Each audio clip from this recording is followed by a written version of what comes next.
Mastering informal grammar and sentence structure in English. Hello learners! Today we're going to dive deep into informal grammar and sentence structure in English.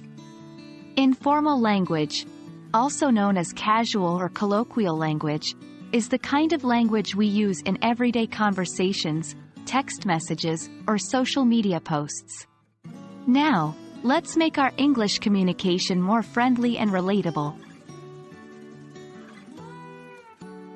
Informal language tends to be more relaxed, personal, and spontaneous. Here are some characteristics. 1. Contraction. Words are often shortened. For example, do not becomes don't. I am becomes I'm. 2. Ellipsis. Sometimes, parts of sentences are left out because the context makes the meaning clear. For example, going to the store? Instead of, are you going to the store? 3. Slang. Informal language includes slang and colloquialisms. For instance, awesome for very good, or hang out for spend time together. 4. Informal pronouns. Use of pronouns like ya instead of you, or gonna instead of going to. Let's now understand how to apply these features in our day-to-day conversations. 1. Contraction. Instead of saying, I am going to watch a movie tonight, try, I'm gonna watch a movie tonight. 2. Ellipsis.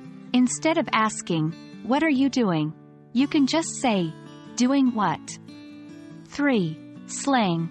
I am very tired, can be, I'm beat. 4. Informal pronouns. Are you going to the concert? Can be, ya going to the concert? Remember, the key to mastering informal language is to practice. The more you use it, the more natural it will feel. Although informal language can make your English sound more natural, it's important to know when to use it. Use informal language when 1. You are talking with friends, family, or people your own age. 2. You are in a relaxed or casual situation, like at a party or in a text message. However, in professional, academic, or formal situations, you should stick to formal language. There you have it. We hope this introduction to informal grammar and sentence structure helps you feel more confident in your English conversations. Remember, language is all about communication, and different situations call for different tones and levels of formality. So, keep practicing, and you'll be a pro in no time. See you in our next video.